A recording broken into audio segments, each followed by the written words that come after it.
All right. Again, hello everyone. Welcome to the day 2 evening session of the International Conference on Philosophical Counselling, organized by the Department of Education and Department of Philosophy, University of Delhi, and sponsored by ICPR. Thank you so much for joining us today. Today we have with us yet again an interesting panel, and I would like to invite the chairperson for this session, Professor Raja Rosenhagen. He's the assistant professor and the head of the Department of Philosophy at Ashoka University. He earned his Ph.D. in philosophy in 2018 from University of Pittsburgh. He also holds an MA from University of Munster in philosophy, Indian studies, and psychology. Raja's interests are broad and include philosophy of mind, metaphysics, epistemology. He is currently working on few essays in epistemology and philosophy of mind. Raja is convinced that experience can be shaped by background, beliefs, values, which is very much of philosophical counseling persona and area. Thank you so much, sir, for joining us today. I ask you to please proceed with the session. Thank you so much. Thank you very much for that kind introduction, and warm welcome also from me to this evening session. Welcome to all who are either joining or rejoining for this very interesting session on day 2 of this conference, which is dedicated to the focus area methods in philosophical counseling. And we have 3 very interesting, illustrious speakers with us this evening, and I'll just quickly introduce them to you before we can then get started with the first session. Just as a matter of housekeeping, I would give you a sign about 18 minutes in that there are 2 minutes left, so that you have a sense of where you are in terms of timing. So our 3 speakers are Dr. Ashwani Kumar, Associate Professor, Faculty of Education, Mount St. Vincent University, Dr. Ashwini Mokashi, member of the Oxford Center for Hindu Studies at Oxford University, and Dr. Michael Picard, who's a professor of philosophy at Douglas College, Vancouver, Canada. Let me just give you a little bit more background about them. Dr. Ashwani Kumar works in the area of tries to understand the relationship among meditative inquiry, human consciousness, and education. And if I understand correctly, he has a background in geography.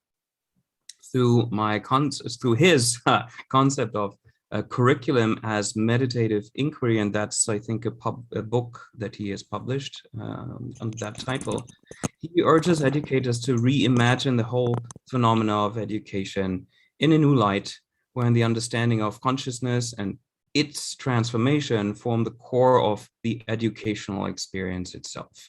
And so this principle, this idea, this concept of understanding curriculum as meditative inquiry has 4 key principles, and I'm sure we'll hear about them today as well. Human consciousness is in conflict. Education reflects and perpetuates the characteristic features of human consciousness. Meditative inquiry is an existential approach to comprehend and transform human consciousness. And finally, understanding curriculum as meditative inquiry is a way to provide self-transformative educational experiences to students and their teachers. So that is the background, and the title of the talk will be Philosophical Counseling through Meditative Inquiry. I'll introduce the other speakers then when we get to them. And I think the first talk, again, very warm welcome, Dr. Ashwani Kumar. If you want to share your screen, I would give over to you. I will just read from my paper. So thank you so much, Dr. Raja Rosenhagen, and I'm very happy to be here. Thank you. So as Dr. Rosenhagen mentioned, the title of my paper is Philosophical Counselling through Meditative Inquiry. So I'm very happy to share it with you. I would like to greet you from Canada, Halifax, Nova Scotia. Nova Scotia is located in Mi'kmaq. It's the ancient and the unceded land of the Mi'kmaq people. So I'm joining you from Mi'kmaq. First of all, I would like to thank Dr. Bala and Dr. Vikas Baniwal and their team for organizing this wonderful conference. and for inviting me to share my thoughts with such an engaged audience. I attended one session yesterday and it was really wonderful. And I'm really happy that the videos of the session will be posted. So I'm looking forward to watching many of them. I must declare at the very outset that I'm very new to the field of philosophical counseling as a discipline. However, the more I read and learn about it, the more I feel that I've always been engaged with the central concerns of philosophical counseling in my work as an educator. In this presentation, I basically discuss how my work on meditative inquiry can be a contributing voice to the field of philosophical counseling. The various presentation in this conference and the literature on philosophical counseling makes it clear that while philosophical counseling has recently emerged as a cohesive field, it has actually existed throughout human history.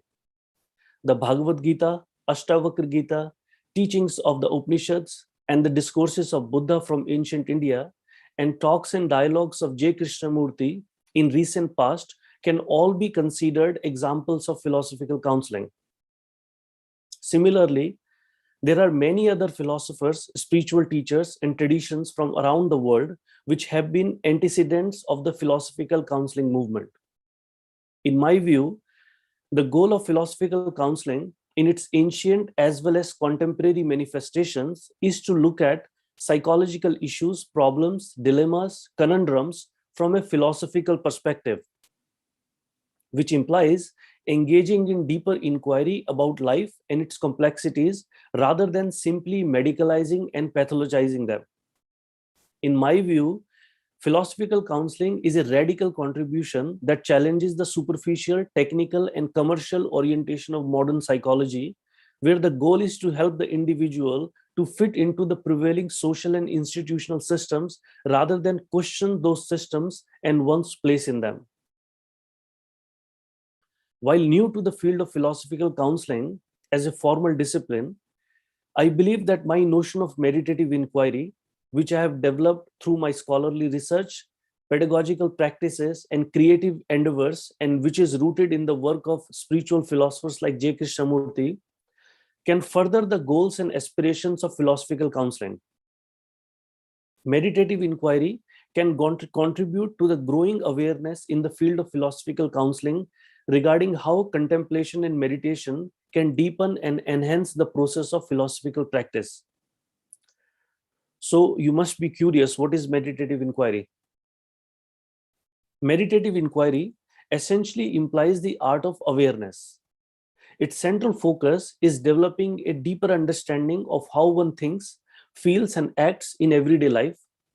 Through awakening a deeper sense of observation within oneself and outside, one begins to look at life and its processes more deeply.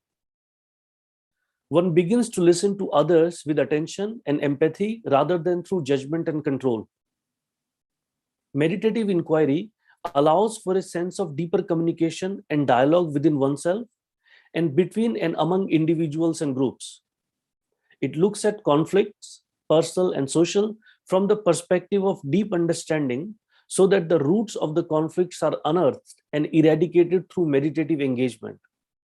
The goal in meditative inquiry is not to resist or suppress the issues and complexities of living, but to engage with them through meditative awareness.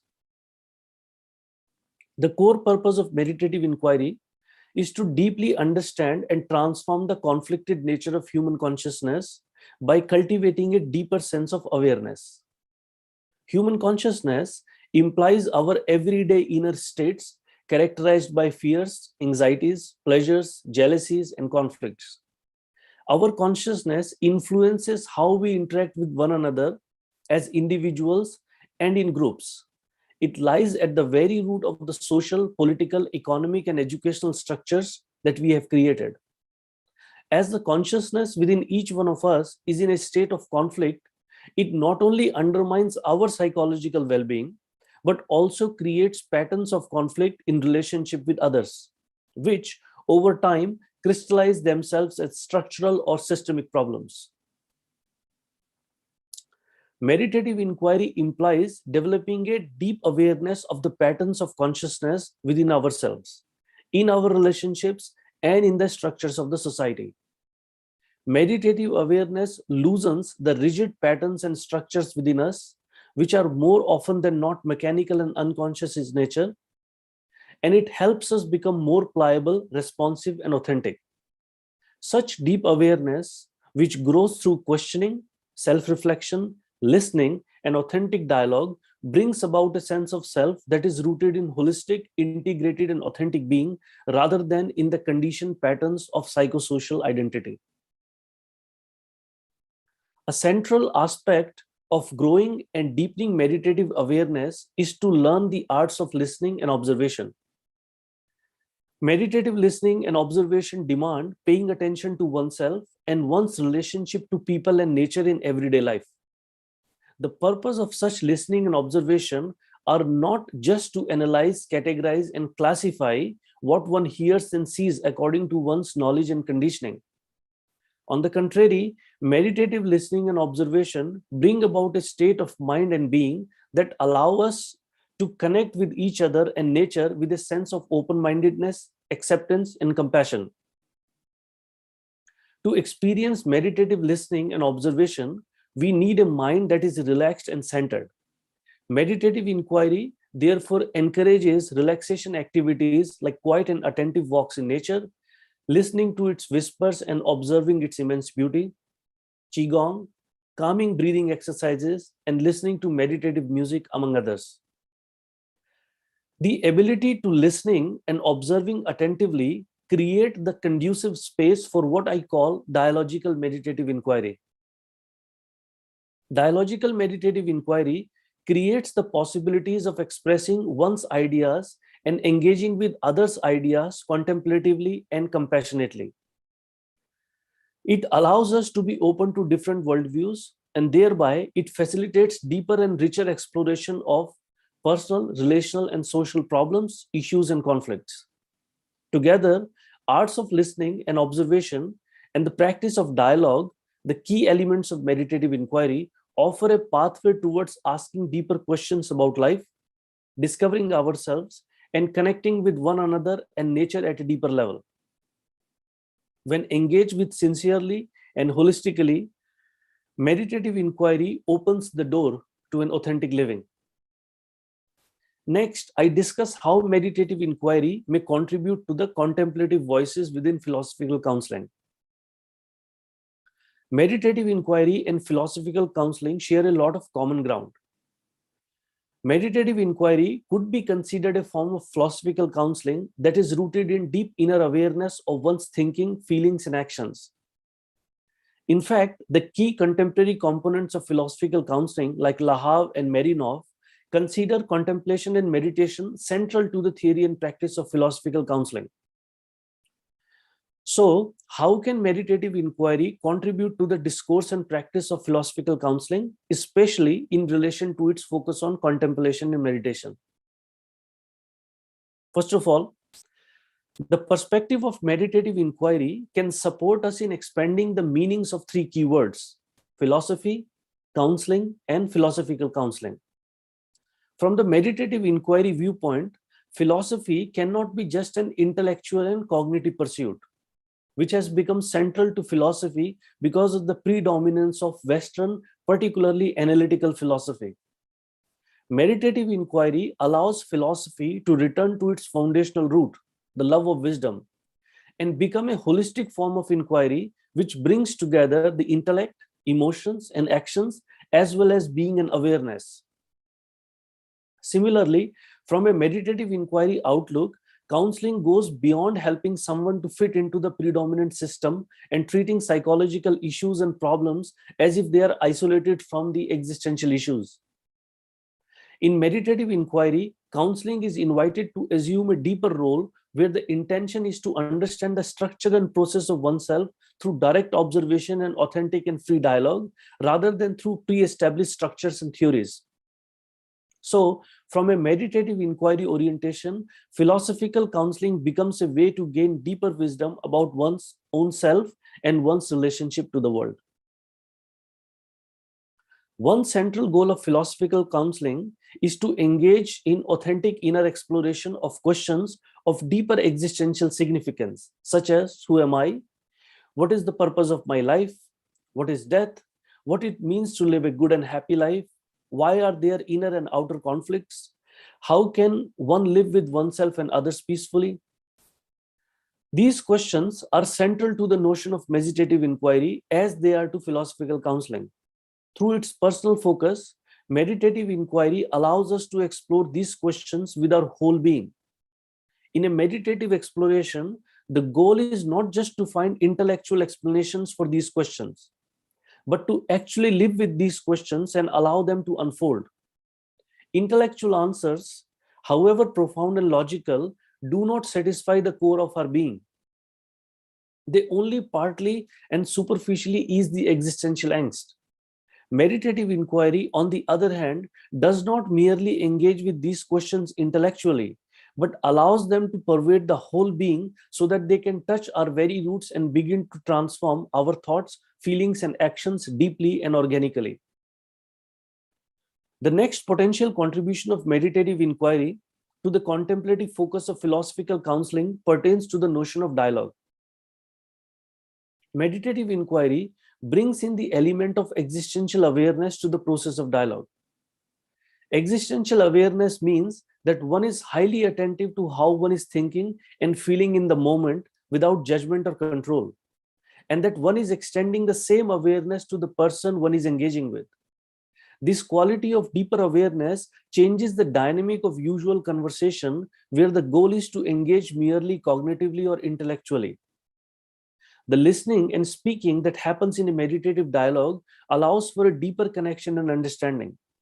It not only helps break the power structures between individuals, but also allows them to engage at an existential plane. Meditative inquiry also encourages us to establish a deeper connection with nature. Nature is perhaps one of the best counselors and healers in our lives.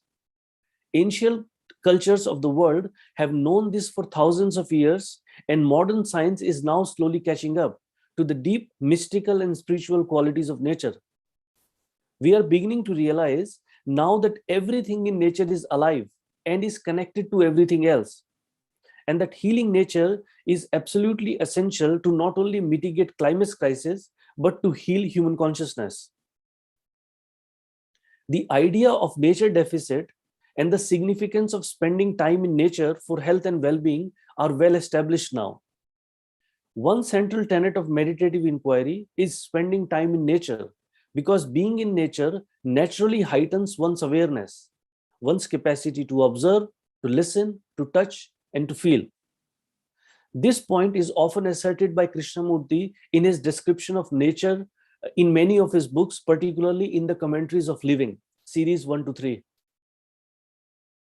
Establishing connections with nature is an antidote to the harms inflicted on us by the over-digitalization, technologization, and mechanization of life that is taking us away from nature and submerging us in artificial lifeless spaces. Not only does nature create an aesthetic and meditative space in which stress and tension wash away, it also regenerates our sense of holistic being through which we can connect with others and ourselves.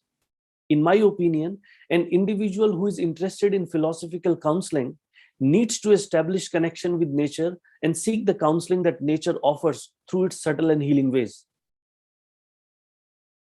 Meditative inquiry helps us realize that we need to take time for reflection and contemplation, as well as relaxation, which was central to the work of ancient philosophers both in the East and West. Reflective activities like journaling, heart-to-heart conversations, and taking the time to think about issues that impact us in a contemplative manner are central to developing a meditative mind. Relaxation exercises like body awareness, qigong, yoga, breathing exercises are also ways to create balance within ourselves, physically, emotionally, and psychologically. Adding meditative reflection and relaxation are the experiential aspects of meditative inquiry that focus on holistic well-being and wellness rather than simply dealing with psychological issues in an isolated manner. Relaxation and reflection can provide the needed experiential and contemplative foundations to the work of philosophical counselor, as many philosophical counselors already assert. Meditative inquiry can also bring a creative exploration to the purview of philosophical counseling. Meditative inquiry highlights the intrinsic creativity of nature and all beings. Creative expression allows our subjective and spiritual experiences to come forth and thereby heals and strengthens our sense of being. Creativity is not just confined to a particular talent, that is recognized in society that can bring rewards and accolades. Creativity, from the perspective of meditative inquiry, means a creative way of being, of looking at things with fresh eyes, of appreciating the beauty in nature, of engaging with the creative expression of others. Creative engagement interrupts the mechanical lifestyle that undermines the quality of our living. Creative exploration adds an aesthetic dimension to philosophical counseling, and it enriches the way we can approach human conflicts and issues. Finally, meditative inquiry can add an existential dimension to the process of critical thinking. One of the key focuses of meditative inquiry is to observe one's thoughts and feelings and understand their roots in one's being. We have all gone through conditioning influences from a variety of sources since childhood. These sources of conditioning, religion, politics, media, create patterns of thoughts, feelings, and behaviors in us over a period of time, which often become habitual. Meditative inquiry encourages us to look at these patterns and behaviors non-judgmentally and without a sense of control. It may appear that this non-judgmental observation does not contribute to the process of critical thinking. However, when we look at ourselves without judgment and control, we go to the very root of where the thinking and behavior patterns are emerging from. Meditative inquiry and observation can go deeper than mere intellectual criticisms of our worldviews and habitual patterns. Not only does meditative observation help us see the deeper structures and rigidities of our worldviews, it also helps us see the reasons why many of us are so rigid about our beliefs and ideologies.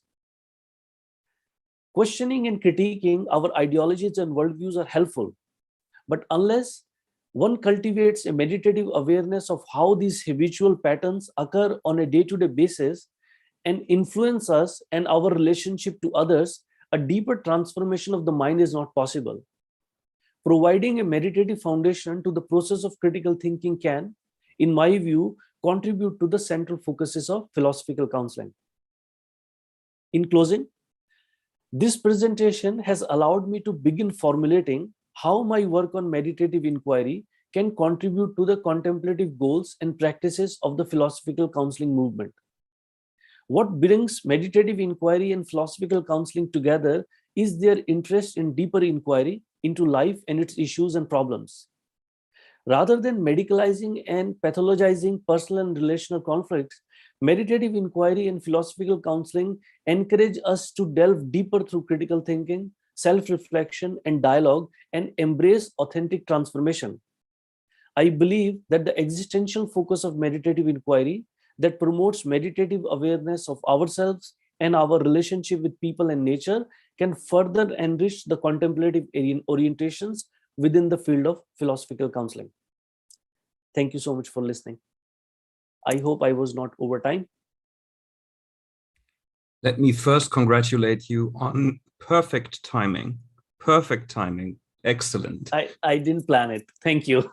I didn't say anything. I was about to, but then you said in closing, and I sensed that you were very well on your way. So excellent. Thank you so much for this very interesting talk about meditative inquiry. I'm sure we will have lively discussion or maybe meditative discussion later on.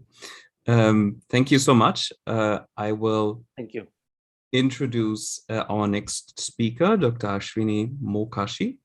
She's a member of the Oxford Center for Hindu Studies at Oxford University. Is interested in both academic and applied philosophy. Was educated at the University of Pune, King's College London, and Rutgers University in New Jersey.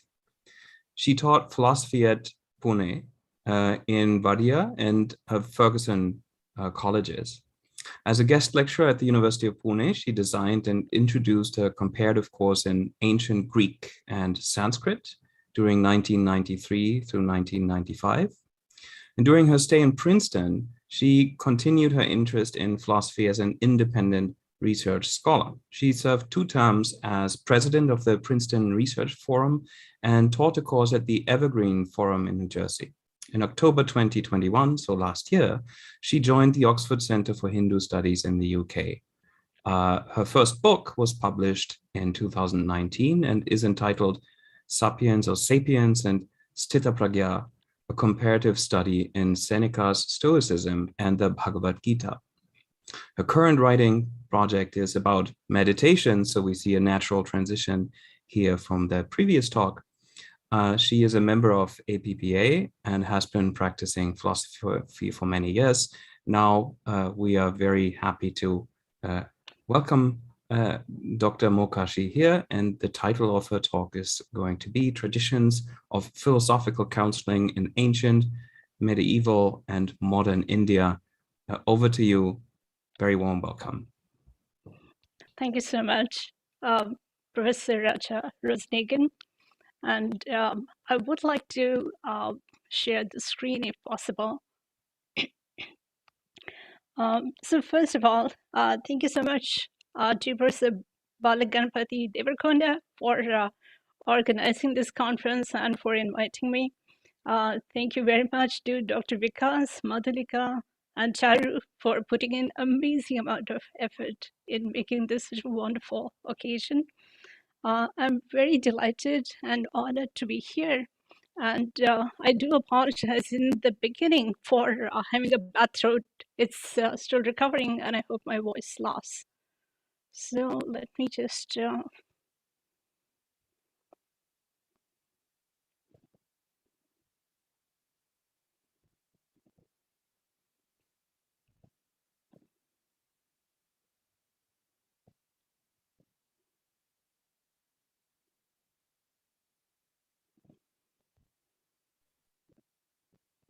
It's visible. Yeah, okay, good. So the title is Traditions of Philosophical Counselling, Ancient, Medieval, and Modern India, and a small hint of what Delhi looks like if we were there. This is my book, which was originally my PhD thesis, and it was written sometimes or defended sometimes around 2003. And my philosophical practice has been based on the teachings of Seneca and the Bhagavad Gita, pretty much like reflecting my thesis. So it only got published in 2019. And the greatest insight from that book or from the comparative study is about the connection of wisdom, virtue, and happiness. So wisdom consists in knowing the right thing in a situation. Virtue consists in choosing the right course of action. And happiness is basically knowing that we have taken the right decision and implemented it, and the peace and contentment that results from it. So in this paper, I'm mostly focusing on the philosophical counseling practices from Indian background. And recently, depending on the cases that I was getting, and also my increasing interest in meditation, made me realize that I had to sort of look for different models, because some of the new models that I was working on, like the saints literature and some of the saints, had a more direct connection with some of the modern problems. And so today's paper is going to talk more about my recent research. So in that, I believe that the aims of philosophical counseling are twofold. One is episteme, and the other one is pedagogy. So episteme is about understanding the issue, and pedagogy is about gaining a philosophical perspective. And then we'll go over the methods and techniques that are used, which are dialogue, questioning, challenging assumptions, addressing the issue, and creating or providing a philosophical perspective. Let me just take a quick break and go back a little bit to the introduction. So just as we have Socrates conducting philosophical conversations in the agora of ancient Athens, we have seers and gurus from the Upanishadic times onwards offering solutions to the various problems people faced in their daily lives. The solutions may be very concrete, such as addressing a particular problem, like dealing with anger, or more abstract, such as being happy in life. So while the texts such as Yoga Sutras, Bhagavad Purana, Bhagavad Gita provided the theory and the framework of these issues, the saints, as proponents of Bhakti movement, put the theory into practice by their help and advice to people. So when it comes to the aims of philosophical counseling, the epistemic part of a client's issue is of foremost importance. Understanding the real issue requires observation and introspection on the client's part. The counselor and counselee together investigate and define the problem. Then the counselor, while listening, can give weightage to various complaints and isolate and separate the symptoms, differentiating between emotive reactions and the real problem. So for example, heartbreak is not just a simple sorrow. It could be a combination of various wrong beliefs, anxious thoughts, fear of the future, past traumas, lack of trust, or faith in relationships. Now, the pedagogical part consists in gaining a philosophical perspective. And one way to address these concerns is to peel off the layers covering the various issues that are bothering the client.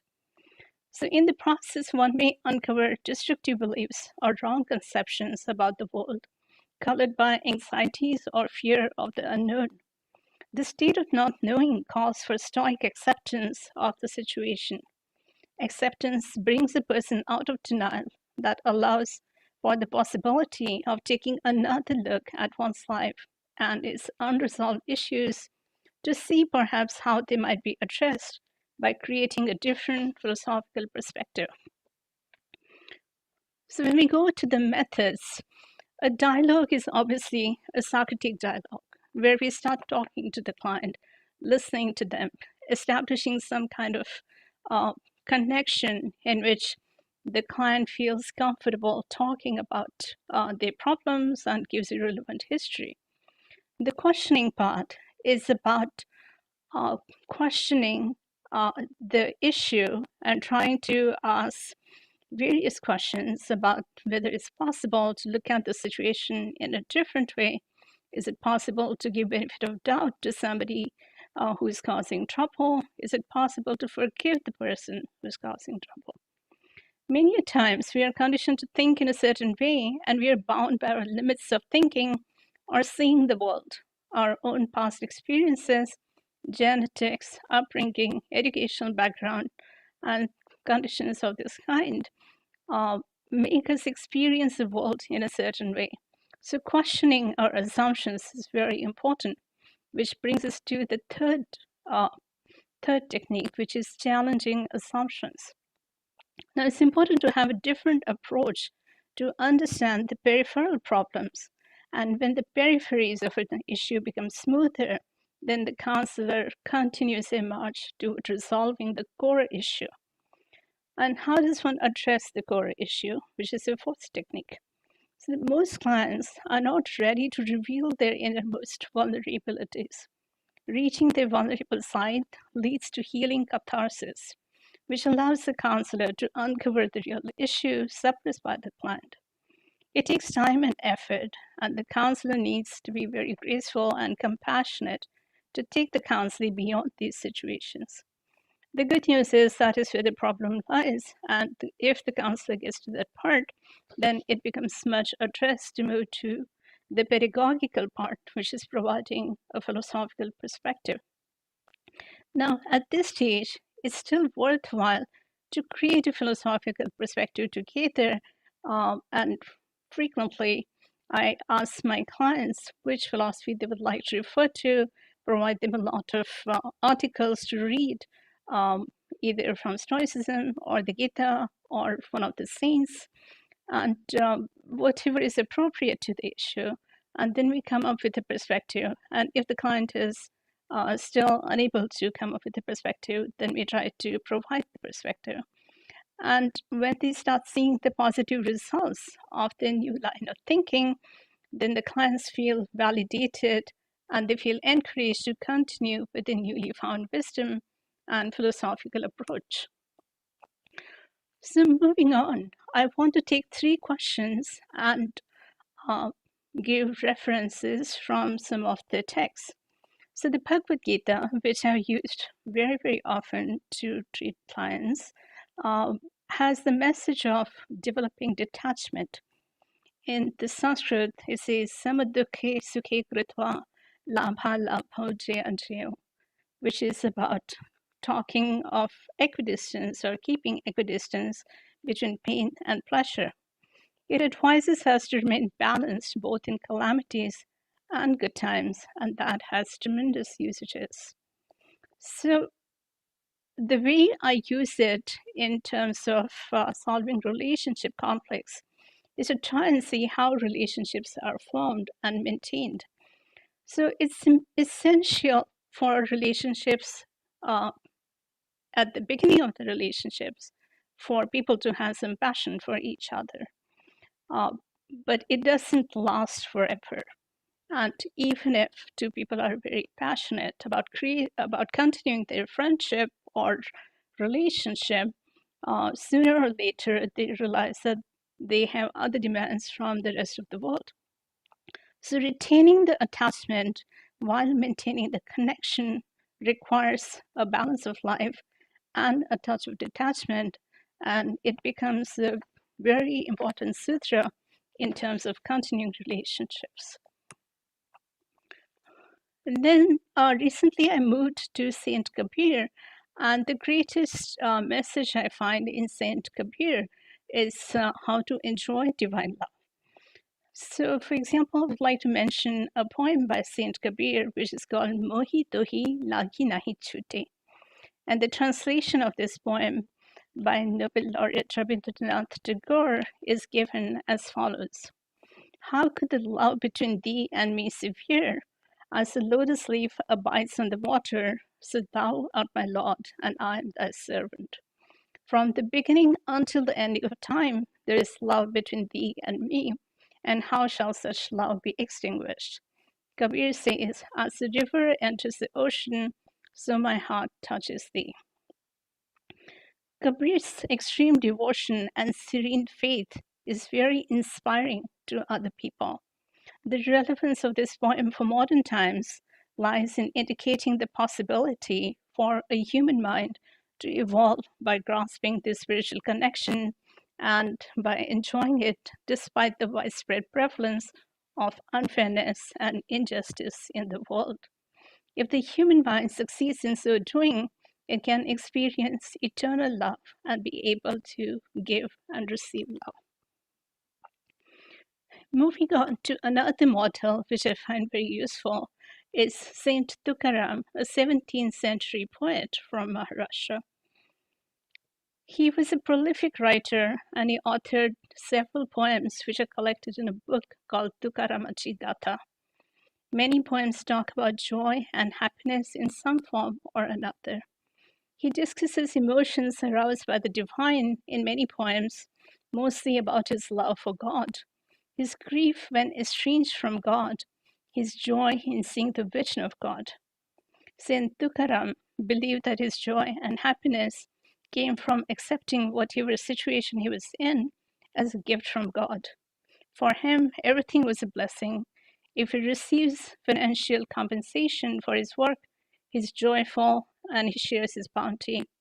If there is no financial reward, he believes God tells him to focus more on meditation. His happiness comes from living a life of total devotion to God. While this was true for him, Saint Tukaram would also rationally and lovingly explain to people the joys of loving each other and loving God. he comes across as a great model of love and happiness. So these two, Saint Kabir and Saint Tukaram, were the medieval saints. And now we move on to a modern day saint, Gurudev R.T. Ranade from 20th century.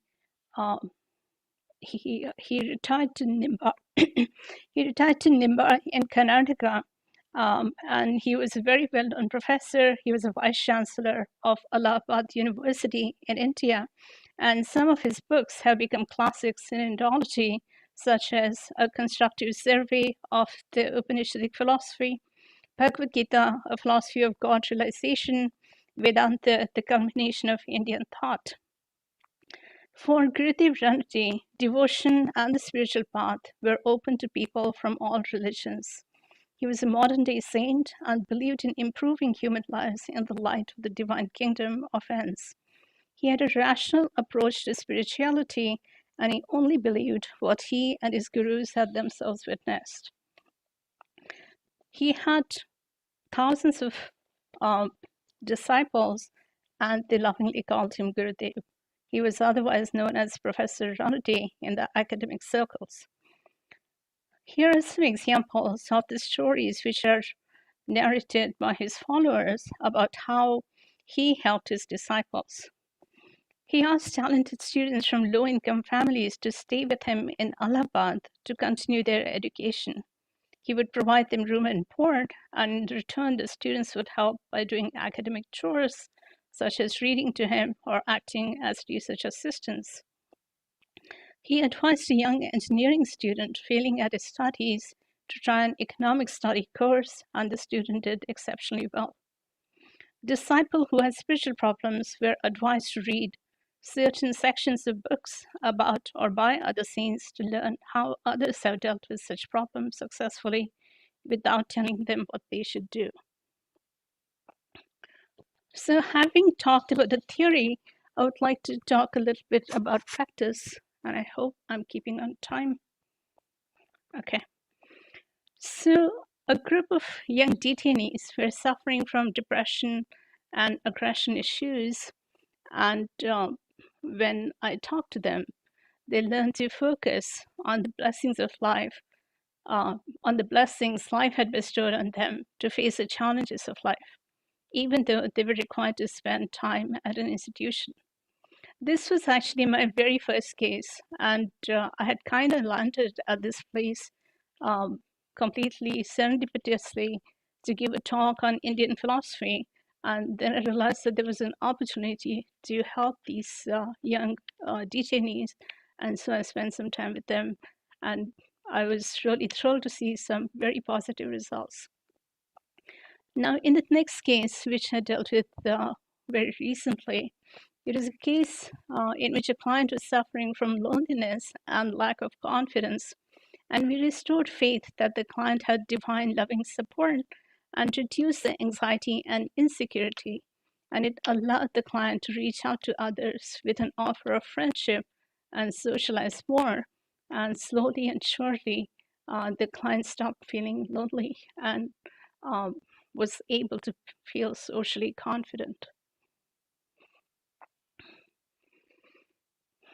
Now, I would like to talk about scale of happiness for the Gita and the Stoics very briefly. And this again, comes back to the point that it's important to have a balanced life. If we are seriously unhappy or somewhat unhappy, then we're still unhappy.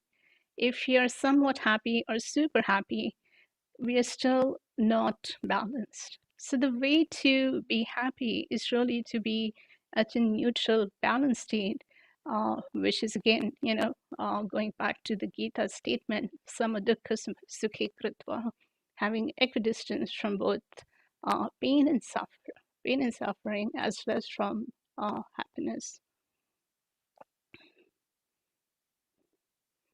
So when we say we do not feel so happy today, we are basically saying to ourselves that I have a definition of what it means to be happy, and that definition is not being matched by my current circumstances or by my current state of mind.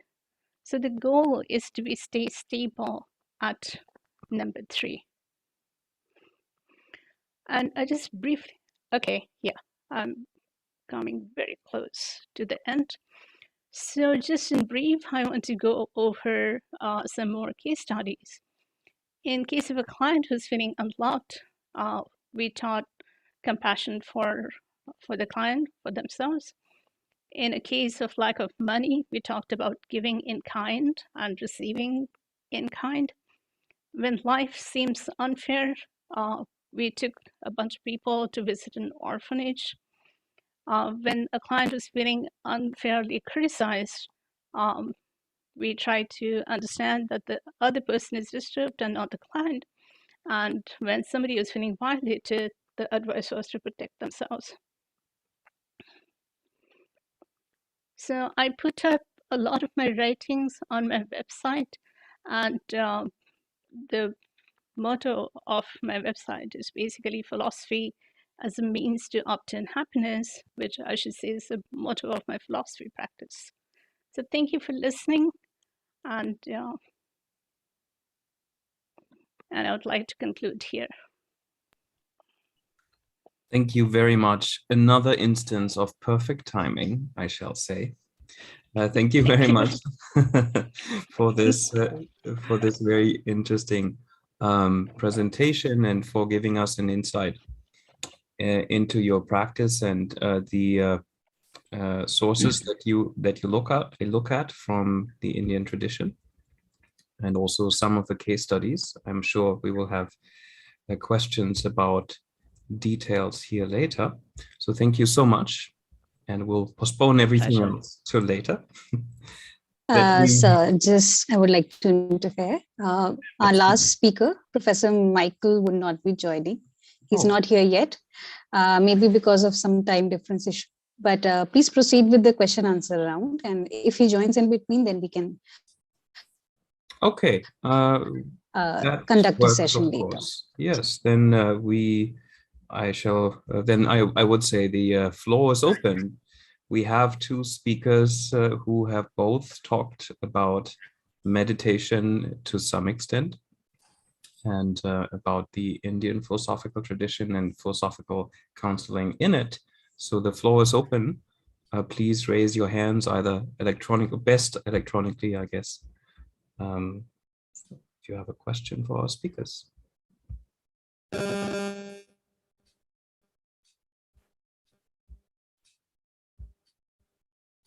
Yes, Richard, please.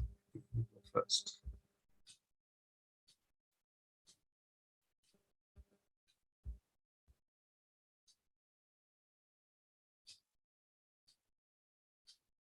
You need to unmute yourself. We can't hear you. I was apologizing for my technological fumblings, and apparently they continue. My question is for Ashwini. So very interesting, and what I'm interested in that you conjoin or use the Bhagavad Gita and the Stoics together. I'd wonder if you wouldn't mind just elaborating on maybe similarities between them. I've got a reasonably good understanding of Stoic philosophy, but not a lot of Bhagavad Gita, if you wouldn't mind. Thank you. Well, thank you so much for your interest, Richard. I would highly advise that you can probably try reading my book, or go to my website, and I have a lot of talks about the similarities and differences between the two systems. Very roughly, I would say that the similarities are that they both talk about detachment. They talk about happiness as the goal, and happiness, means the definition of happiness is somewhat different in two systems, and they talk about equidistance of between pain and happiness, or let's say between good things and bad things in a way, or between the extremes of being very happy or being very unhappy. And the difference is really that the Stoics stay more at a sort of ethical plateau, whereas the Gita goes in a spiritual direction. So I have focused more or less on the second and third chapter of the Gita, and that doesn't mean that I'm unaware of the later parts of the Gita, which dwell more into the spiritualities of the text. But for the comparison between Stoicism and the Bhagavad Gita, it made sense to sort of just stay focused on the concept of the Siddha Prajna and the sapiens. And this is a very brief discussion, but you will find more information on my blog. I hope that helps.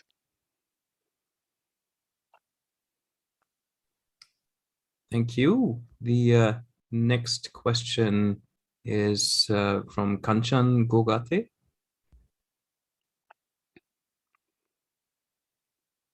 Hello, my question is to Mr. Ashwani Kumar on meditative inquiry. That I just wanted to ask him, though, that he was talking about Jiddu Krishnamurti, and he has also integrated many philosophers along. But in a Jiddu Krishnamurti sense, when we are using that word meditative inquiry, and Krishnamurti's implications were quite different for meditation. So how do we define meditative inquiry in Krishnamurti sense? That is my first question. And second question also, I'm in general interested to know, because since yesterday we have been hearing that transformation of consciousness. So even how would you just tell us that what is self, how can we explain self-transformation philosophically? Well, thank you so much for your questions, Kanchan. I want to make sure that I understand your question correctly. So in the first question, you are asking what is meditative inquiry in the sense of Krishnamurti's work, right? Is that correct?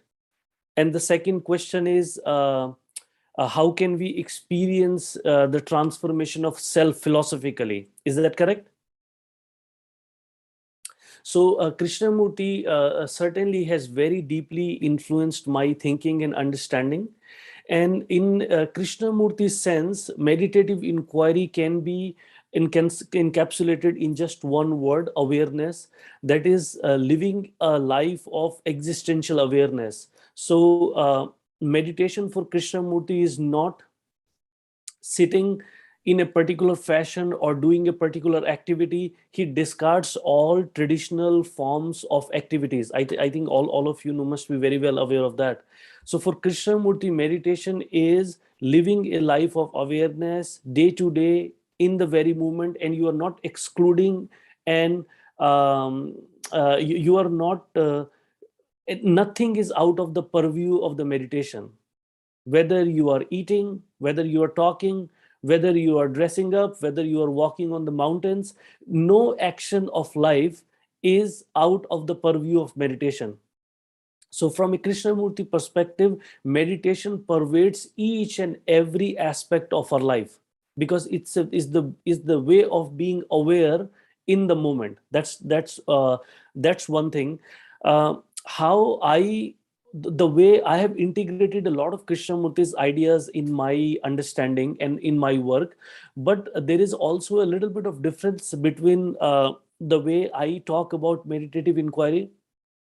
First of all, I'm articulating it so that it is understood in the academic arena as well by the academicians. Plus, I have integrated other aspects which Krishnamurti doesn't emphasize much. Like, for example, creativity. Creativity is not part of, essentially, for Krishnamurti, living a meditative life is living a creative life, but creativity as an activity and experience is not part of Krishnamurti's work. He doesn't delve into that. But based on my personal exploration of music, Indian classical music, that I started learning recently, which has transformed me very deeply, but I think that's something for another time. Creativity and creative movement is also very important in life. So that's one difference. And the other difference is that unlike Krishnamurti, I don't discard traditional activities and exercises. At the same time, I don't encourage them to embrace them blindly either. So through my personal experimentation, I have learned that the yoga and qigong really help me physically, mentally, and emotionally. So for Krishnamurti, those are not meditative, those are not necessarily meditative, but in my thinking, I think bringing in the dimension of creativity, bringing in the dimension of physical activities and meditative activities that transform your beings and help you expand your horizon are very important. So I'm not sure if that fully answers your question or not. The other question is, how can we experience self-transformation philosophically? I think I tried to make that clear in my presentation, that if philosophy, by philosophy we mean thinking, analysis, categorization, classification, critical thinking. If we mean all by that philosophy, I don't think philosophy can lead to self-transformation. It can lead to self-modification. It can lead to, how shall I say, it can lead to incremental changes in certain direction. But the transformation that I think of, or that Krishnamurti is talking about, is a deeper organic transformation of your very being. And if philosophy is only confined to the intellectual dimension, I don't think that's possible. But if philosophy embraces the existential dimension, the emotional dimension, the creative dimension, and the spiritual dimension, then that transformation is possible. And to me, what transformation is, the deeper we have understanding of ourselves, our relationships and life, that very understanding is an indicative of transformation. So transformation is not something in future, but the way you live and the way you interact with the world, that very living is a process of transformation. I hope that answers to your question to some extent. Thank you very much. I hear that our third speaker has joined. Those of you who have their hands up, I have noted down your names: Aditi Singh, Naya Acharya, Andre Almeida, Charuta, and Dr. Harish Nayale. So you can lower your hands and you will be called upon later. Let me welcome our third speaker, Dr. Michael Picard, Professor of Philosophy at Douglas College, Vancouver, Canada. Professor Picard holds a Master's of Science and a Ph.D. from MIT, and has taught philosophy, psychology, sustainability, and leadership, as well as other subjects at various institutions in North America. He's currently an instructor in the philosophy department at Douglas College. Picard's first book, This Is Not a Book: Adventures in Popular Philosophy, is an international bestseller and has been translated into various languages, including French, Italian, Spanish, Estonian, and Greek. He has other publications, joint and single, authored Philosophy A to Z, Essays for Cafe Philosophy, This Is Not a Book, which I believe is on Paradoxes, and Cafe Conversations. The title of the talk that he will be delivering today is The Methods of Questioning and the Questioning of Methods, Achenbach's approach to philosophical praxis. Now, just as a matter of housekeeping, I will give you a sign at the 18 minutes mark so that you know where you're at. If you have a presentation to share, I think you should be able to. Again, a very warm welcome to Dr. Michael Picard. Over to you.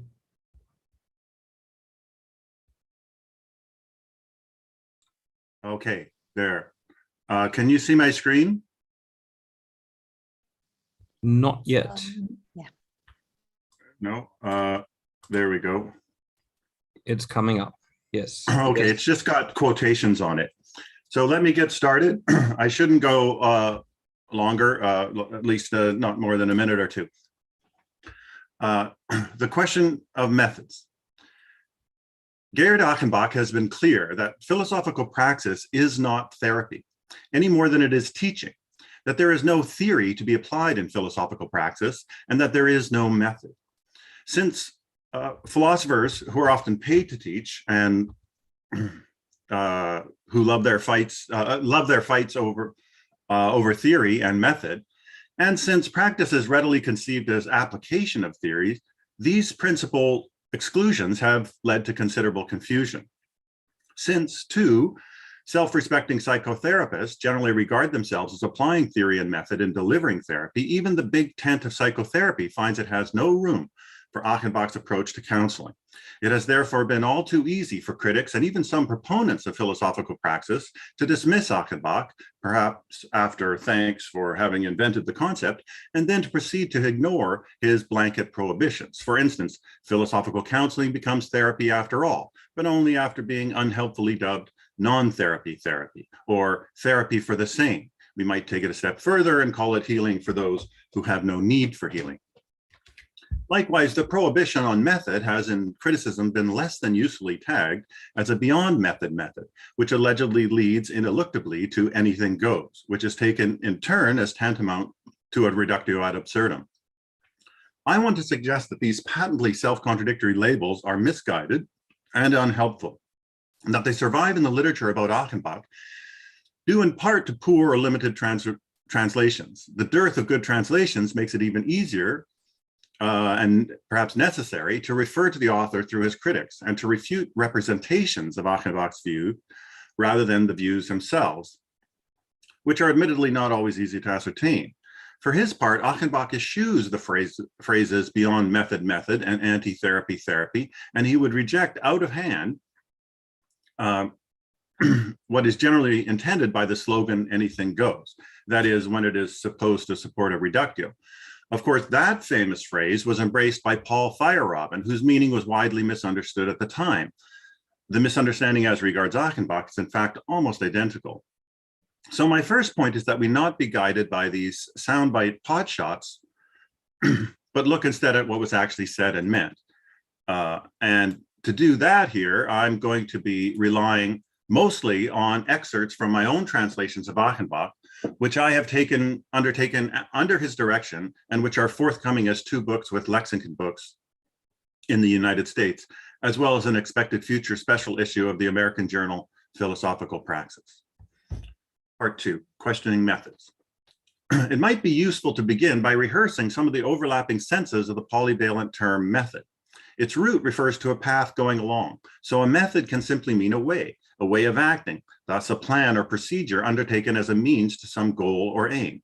The method as a plan is a means to accomplish something, and can in some cases be further specified as a list of rules, instructions, or constraints, which might even have been more fully articulated as a recipe, experimental procedure, even an algorithm. In its vaguest significations, a method is merely an approach, but it may attain, without losing any of its vagueness, the dignity of an art, where art stands in contrast to mere technique, which method also means. So the word method itself is all over the map and should not be bandied about as if it were a singular or consistent notion fit for unequivocal communication. To be against method clearly does not require that we reject all the senses of the terms all these senses of the term out of hand, but some may be set aside. Presumably no one would demand, least of all Achenbach, that the method of philosophical practice be purely experimental, or that it be specified in advance as a recipe or algorithm. It's not that there are more than one recipe for making a given cake, but that there are many cakes that may need to be made. On the other extreme, it would be no less absurd to claim that Achenbach, since he rejects method, has no approach whatsoever to philosophical praxis. Although he resists and rejects the cliche art of living, his own core concept of Lebenskundschaft, an Achenbach neologism that has been crudely translated as life mastery, lies in the neighborhood of art. Indeed, I have provisionally translated it as the artisanal approach to life, though with some reservations, as I'm desperately afraid a title like that might catch on in California. Clearly no one, not even Achenbach, would think to reduce the practice of philosophy to a set of techniques, instructions, or rules. More importantly, no one comes visiting seeking all that, still less a satisfactory set of beliefs to take home with them. For philosophy is neither reducible to a set of beliefs or theories. So if Achenbach has no method, he clearly cannot be denied a manner, an approach, a process, a means of helping visitors. If the word method is diluted to this great extent, it applies trivially to Achenbach and indeed to any other philosopher practitioner, just as if the word is overspecified as an algorithm, it trivially applies to no one, philosopher or not. Counseling in the context of philosophical praxis cannot be conducted by carrying out a previously specified set of instructions. In that sense, it's not a rule-determined practice. If having a method requires a step-by-step procedure, Achenbach is not going it alone without a method. Nobody has one. What's more, if anyone were to propose a set of rules, the observance of which would be a form, or God forbid, the form of philosophical praxis that could help its visitors, we would all be sensible and safe to ignore this pretender. In doing so, we would be siding with Achenbach, but we would not yet be saying much of any interest. The claim of no method, properly understood, is not controversial at all. Indeed, it verges on the trivial. Feuerbach says about the same thing with regard to scientific method. At the best of times, philosophy itself, and not philosophical praxis only, is irreducible to following a previously given set of instructions or techniques. Philosophy is not the embrace of theories, but the tumult of theories. The next thing to say in a philosophical conversation is never determined by the application of a preconceived rule. All of this is not, however, to say that there are no rules whatsoever, or that anything goes. In sports, there are rules, but the rules do not determine every next action of players. Rules constrain the game. They define it, make it first possible, but they don't predetermine the progress or the outcome. They don't even exhaust strategy, which still needs its inventiveness and creativity. So no one should be surprised to find Achenbach explaining his creative approach to philosophical praxis, specifying some broad constraints or intimating his manner of interacting with visitors by giving suggestive tips or principled advice on dealing with typical responses of visitors, and so on. Much can be said to describe the ways of philosophizing with non-philosophers, which visitors mostly are, without yet promulgating a method. There is no consistency in imposing constraints that promote, no inconsistency in imposing constraints that promote the philosophical character of a conversation while rejecting the use of methods in the more robust senses I talked about. Those who write of Achenbach by saying he proposes indiscriminately that anything goes lose out on the extraordinarily resourceful insights Achenbach offers for practitioners. Let's look at some of those now. Part 3, against method.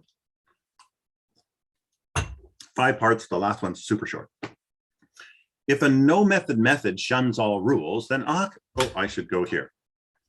If the no method method shuns all rules, then Achenbach shuns the no method method. Rules cannot possibly be anathema to the author of the important paper, The Ground Rule of Philosophical Praxis, which I am translating as a chapter for one of the Lexington books. What is Achenbach's ground rule?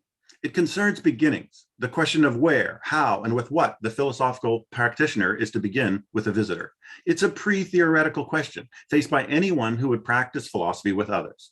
Philosophical praxis, and I quote, instead of showcasing for others the stock problems that preoccupy the philosopher, must calibrate itself to the themes, problems, and question formulations that burden others, those who in their need have turned to philosophy. Even to intimate such a beginning, a philosopher must set aside the classic problems handed down through the various traditions. Reporters who interview you when you open your practice will not fail to portray you as a content expert in abstruse subtleties. They are to assist others by providing answers or help managing life's so-called big questions. But you would do well to resist the sweet pigeonhole, and you'd do better to invert the cliches in some way to your own media advantage. For his part, Achenbach simply declares, quote, the philosopher is no expert. Yet, to the extent that philosophers indeed do possess some disciplinary expertise in a stock of problems identifiable in certain literatures, they must resist immediately bringing this expertise to bear on the individual before them, or they risk having a tin ear. If you conceive your work by way of your expertise, you have already placed yourself far above your guest, or should I say here perhaps your disciple, pupil, patient, or client. In all this, one can discern in Achenbach what was already the message of Socrates, who avoided embracing theories and gave himself no heirs. Achenbach's ground rule states that, quote, philosophy must begin where others begin with it, unquote. Clearly, to lay down a ground rule about beginnings is not to prefigure the ending or outcome, still less to provide a rule that dictates every next thing to say in the conversation with the guest. In a chapter titled On Beginnings, a paper rich with insights for practitioners in the all-important opening moments of a session, Achenbach explicitly rules out any such thing. Quote, to indicate rules according to which one should proceed to begin a session of philosophical praxis is strictly impossible, end quote. A different oversimplification of Achenbach's ground rule would be to reduce it to the trite observation that the practitioner, in order to help the visitor, must first know from the visitor what the visitor's problem is. Unfortunately, this trite observation is misguided and manifestly false, since visitors themselves do not know often how to characterize their problems. In some cases, to see the problem aright is already the solution or points in the direction of a solution. So even the visitor's problem is not the starting point. Achenbach writes, nor is the beginning to be made from the problem the other person supposedly has. We begin with our guest and only then, second in line, with his or her problems. Elsewhere, a similar point is made, quote, the philosopher in practice takes visitors seriously, not in the grips of any theory, that is not through schematic understanding and not as mere instance of a rule, but as this very one. No value scale is held up above the visitor, not even that of health. The question is whether visitors are living up to themselves. We see here an emphasis on the guest as an individual person, not the guest as a particular problem presentation, not as a type, a presumption that's practically unavoidable if we greet our visitors through psychological theory, like personality theory, or even through a philosophy we have adopted as our own, as our brand. While Achenbach's more hospitable emphasis compares to attitudes in so-called humanistic psychotherapy, it is, methodologically, worlds apart from, say, Rogerian therapy. Respect is not a method. And contra Immanuel Kant, it isn't even a rule, since it is an injunction. As an injunction, it gives thin guidance, if any, to practical action. Though seemingly innocuous, Achenbach's ground rule, or rather its embrace by a practicing philosopher, has certain implications, one of which destroys any hope of formulating a robust methodology for philosophical praxis. To begin, as I've already suggested, it has the immediate Socratic effect of leveling the playing field somewhat. Suppose a friend came to you for advice about a life problem. Do you need a methodology to help your friend? You need ears, not a theory or method. Instead of automatically doling out advice, you should start with what the friend brings forth. Call that a ground rule for friendship. Neglect it, and you are unlikely to help your friend at all. But to insist on it is not yet to advance a theory or method of friendship. These points about friends are not controversial. Granted, the relationship of visitor to philosopher is not one of friendship. Friendship is, however, an insightful metaphor for the philosophical relationship. Others have indeed endorsed this very word, friend, to bring the visitor close. Achenbach does not, as far as I'm aware, preferring instead the words visitor and guest, but he strictly, that is, as an inflexible rule, avoids the term client, which of course introduces an unacceptable connotation of a purely transactional relationship. Let me suggest, therefore, that to embrace in your own practice the terms visitor and guest with their implicit invocation of hospitality and neutral intimacy is really part and parcel of rejecting theory, method, and therapy as notions applicable to what you are doing in philosophical practice.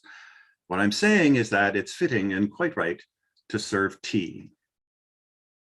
The implication of Achenbach's ground rule, to begin where the visitor begins, is that philosophy as practice must be endlessly open, responsive to what is not philosophical. It cannot be merely philosophy in the mode of reproducing its history for the benefit of others.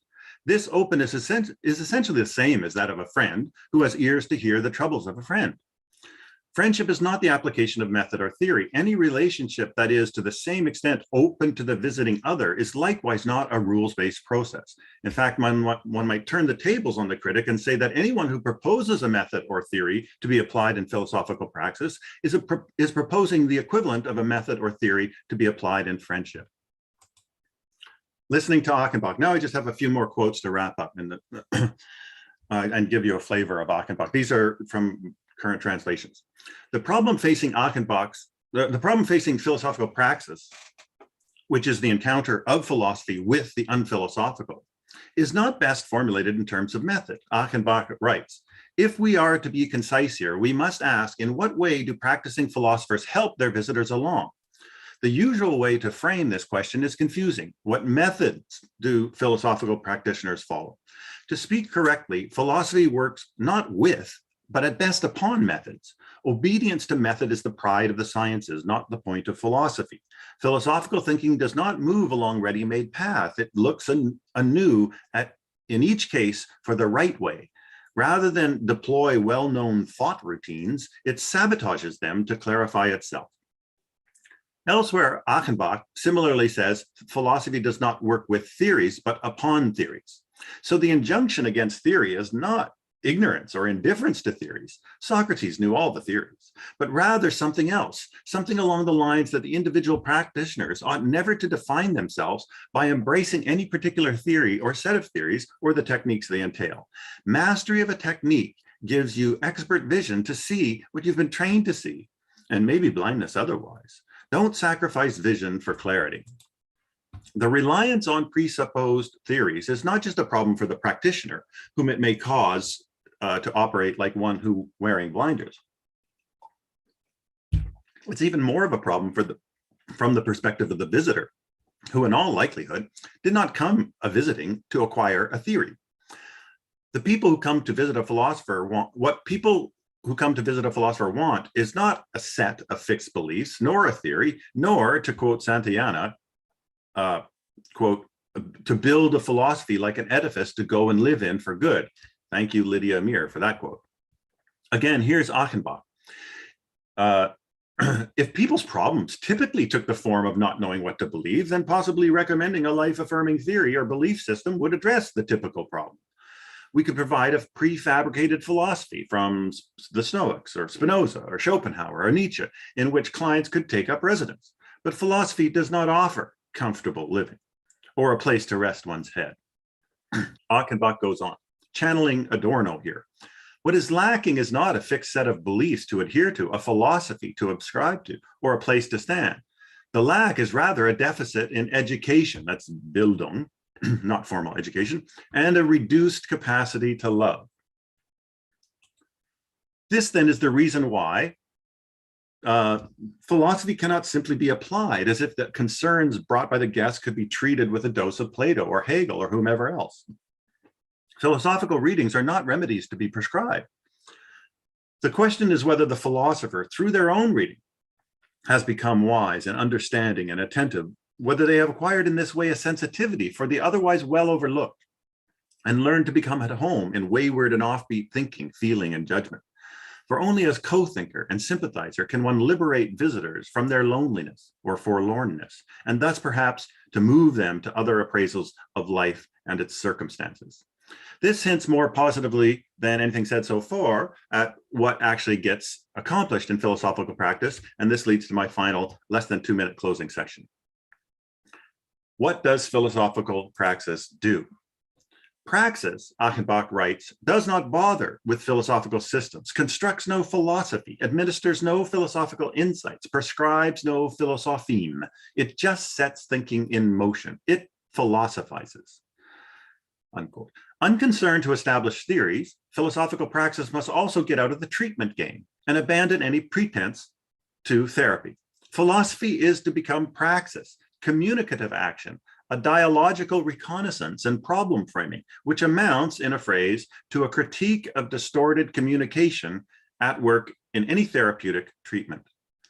Far from therapy, anything but treatment, philosophical praxis constitutes a living critique of the distorted communication in therapy speak, which has long since escaped the treatment room and like an airborne virus infected public discourse in what Achenbach calls therapy culture. The challenge, therefore, is not made by the philosopher to the non-philosopher. The challenge comes in the other direction, and it is philosophy itself that must rise to this challenge or die a dignified academic death. I end with one final Achenbach quote, appropriately invoking and inverting Socrates. No longer is the philosopher the gadfly, the insect that God set at the neck of the sleepy Athenians. Now the problems and suffering of those who come to a philosopher stick it to the corpus philosophicum, and we cannot rule out that it will be awakened from its long night of speculative dreams by this sting, or be pricked yet further until its gaze, accommodating to the daylight, discovers its proper object, the prose of everyday presence, the actuality of the individual life world. Thank you very much.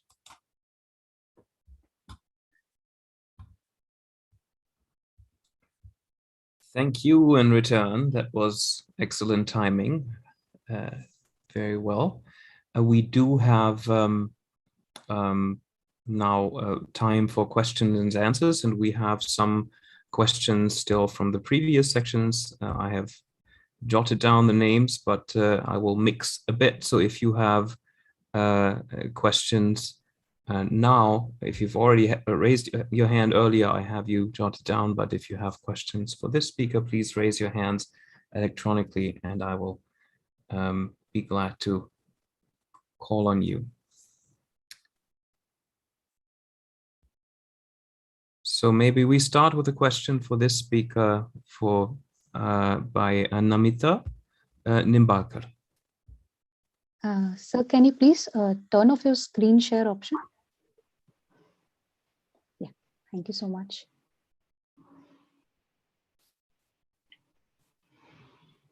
May I? Please go ahead. Thank you sir, for such a wonderful talk. It removed many doubts from my mind. At the same time, it also raises certain Ma'am, there's some questions. background disturbance. No. But it also raises certain questions. That is when you say that we shouldn't be thinking about a method. But when we talk about philosophical counseling or philosophical praxis to be taking place on a wider scale, so shouldn't we be insisting upon a methodology? Shouldn't we be having a set method wherein the philosopher counselor who is there can take recourse to it and do the counseling? Well, there's, of course, no prohibition for anyone to adopt a methodology if they want. And a certain advantages come, like you can do controlled studies and look at effectiveness. But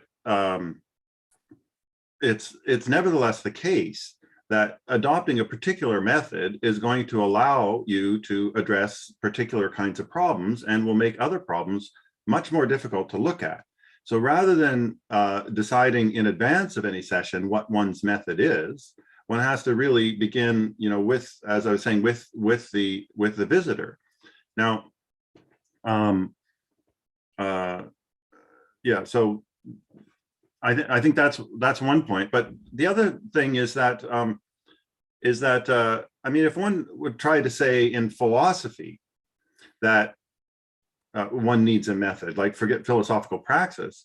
I mean, one needs methods, or there's lots of methods to develop, but the idea that philosophy ought to be conducted by this particular method is a narrowing gesture. And I think the same thing, exactly the same thing applies in philosophical counseling.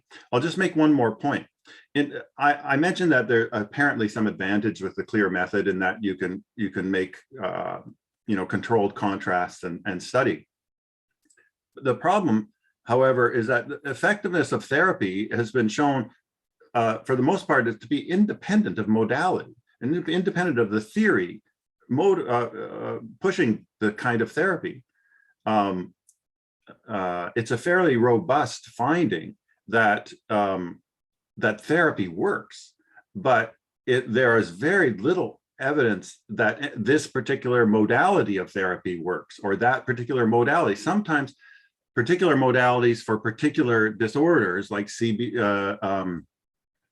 cognitive behavioral therapy for depressive, mildly depressive cases and that sort of thing. But generally speaking, it's the personal relationship, what's called the therapeutic relationship. Well, philosophers have that. Whether you call it a therapeutic relation or not, you're dealing with an individual person who's listening to your problems. So I think the effectiveness has to do with the person in the room with you, being there for another person, and not the methodology so much. Thank you for the question. Thank you, Professor Michael. Thank you. Thank you. The next question is by Aditi Singh.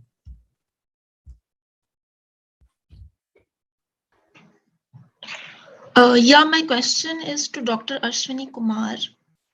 I wanted to know that whether we can include logic-based therapy in meditative inquiry, because logic-based therapy involves usage of syllogisms, etc. So can we include it in it or not? I'm not very familiar with logic-based therapy, Aditi, and I'm not a philosophical counselor or a counselor. So I don't think I can fully respond to that question. So I would pass if you don't mind. Thank you. Okay, sir. Thank you so much. No problem.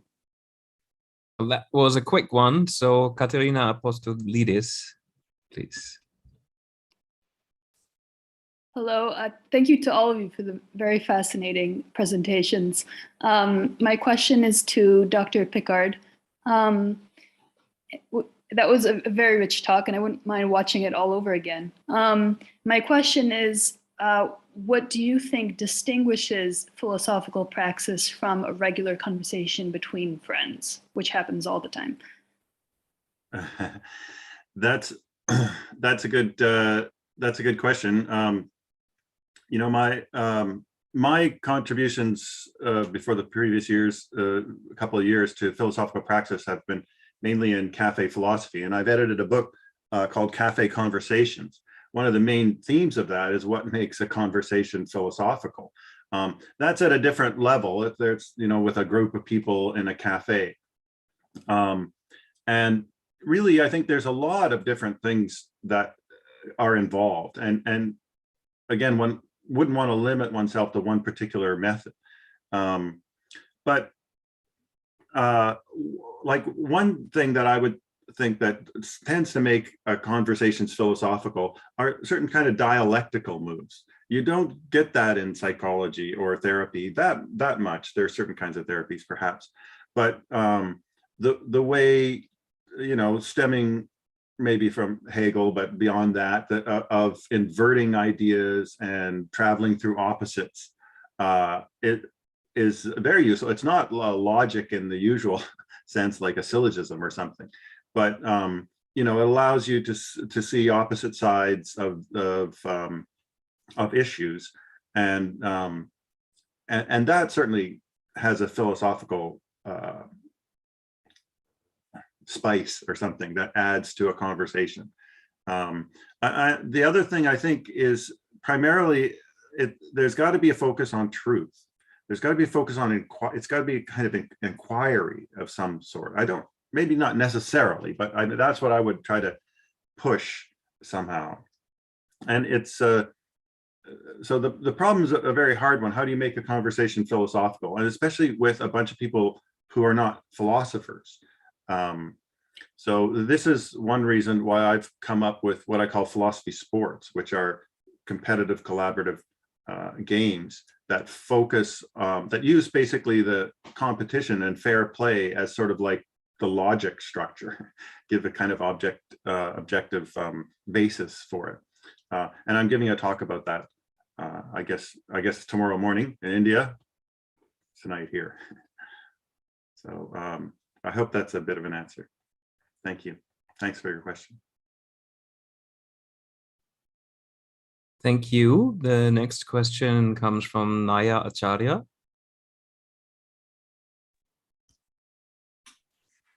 Hi, thank you. Thank you to all the speakers for the very interesting and very unique talks. I had a question for the first two speakers, and then after Dr. Picard spoke, I had a question for him, and I think it's my question for him may sort of relate to the one that was just posed. So I'll ask that one, but I think I can relate it to the question for the other two as well. So Dr. Picard, I found your proposition and your talk rejecting kind of the overemphasis or maybe even the use at all of theory and methods really interesting because it makes your approach actually really inclusive in a way, because it doesn't exclusivize other theories or other methods.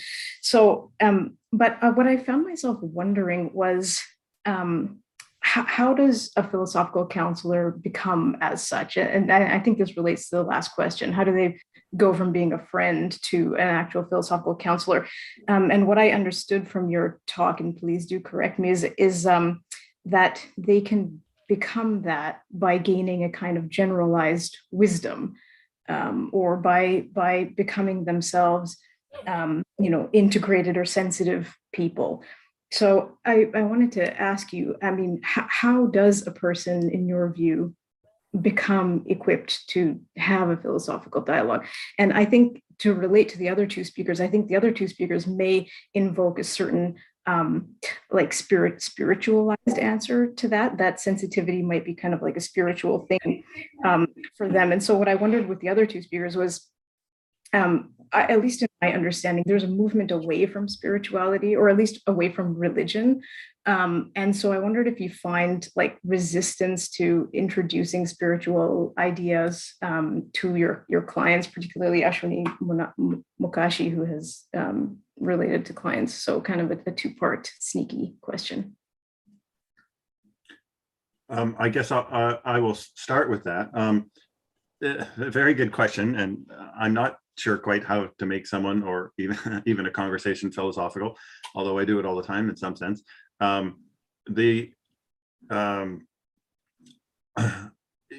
right that in Achenbach's approach, there is a kind of a purported wisdom, like it's the wisdom of the philosopher that helps people. And partly when you go there, that's why you can't really talk about theories per se. And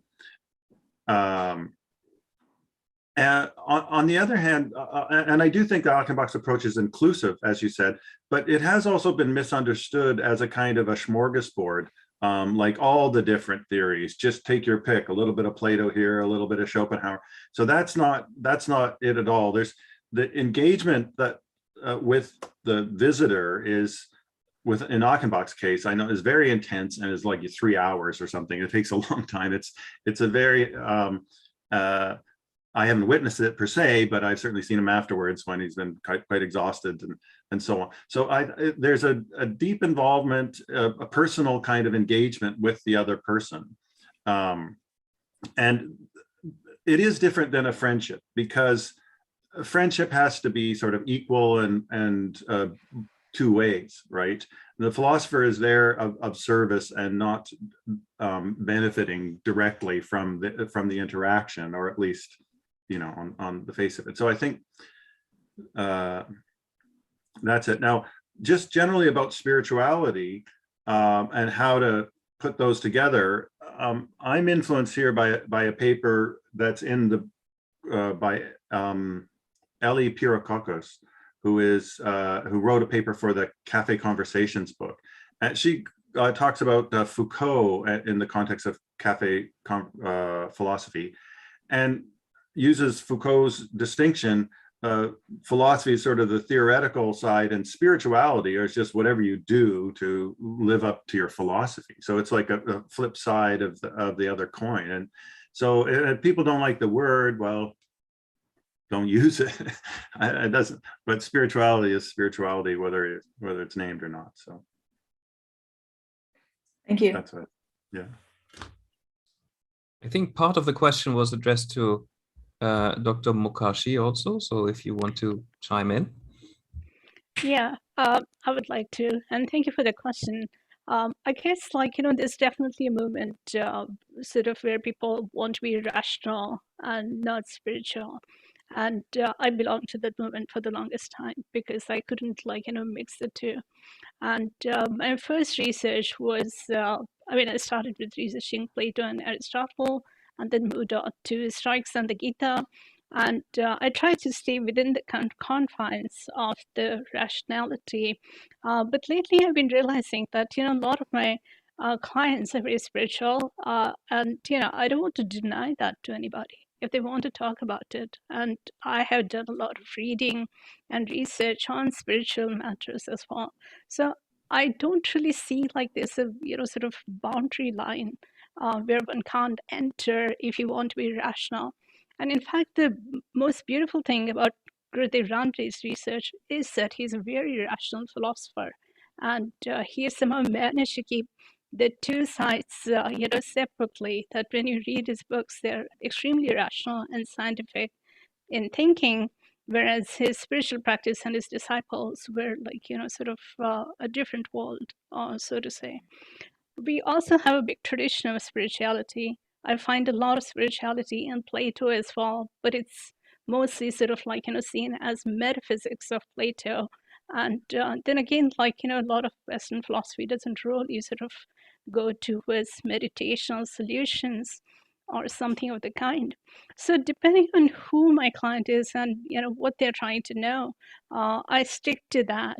And I limit myself to their problems, not trying to be insensitive to their beliefs. But at the same time, as I mentioned in my talk, that I couldn't find any solutions about, like, when people feel lonely, they feel unloved in most of the philosophies. And for that, I felt the best solutions really came from saints' literature and how to sort of like, how they actually solve the problems. For other research in psychology or philosophy, I felt that, they sort of like offer some symptom management, but they don't offer real solutions. So that could be my bias, but that's how I saw it.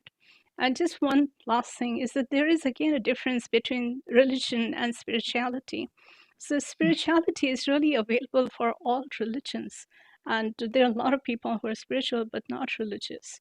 And the reason why this movement against religions is basically because we are trying to sort of like, stay above the fray and not get lost in some kind of groupism in some ways. At least, again, that's my bias. But thank you for the question. Thank you. Thank you very much. I'm just being informed that I am allowed to take the last 3 questions. So I'm closing the queue so there won't be any further. I have Andre Almeida, then Charuta and Dr. Harish Nayale. So Andre, if you are here. Yes, I am. Thank you. Perfect. Thank you. So I have, if I may, questions for the 2 first speakers, but feel free, please, about the time, you're short about that. So first to Ashwani Kumar. First of all, that sounds really fascinating, really, really interesting. Before my question, since you mentioned that you were not so much familiar, you are not yourself a philosophical counselor, but you do have this question, right? So how can your meditative inquiry approach contribute to philosophical counseling?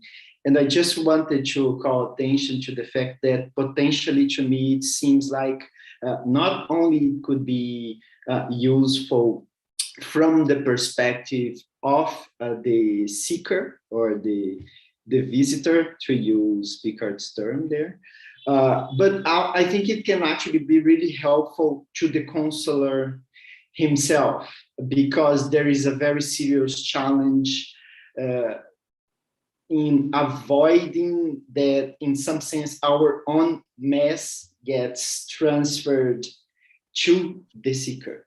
And my impression is your approach could be helpful in terms of the counselor kind of sorting out himself in order to avoid that transference to take place. But the question actually is, I really find this approach of meditative inquiry really interesting, especially when you gave your explanation about Krishnamurti and the idea of living with deep awareness in every action, not just as a kind of practice that you sit down and meditate and all that. But so my question is, how can I introduce myself to that? I'm not sure if your own work or somebody else's work, but Is there a specific book or a specific approach or practice that I could use to just get really introduced to that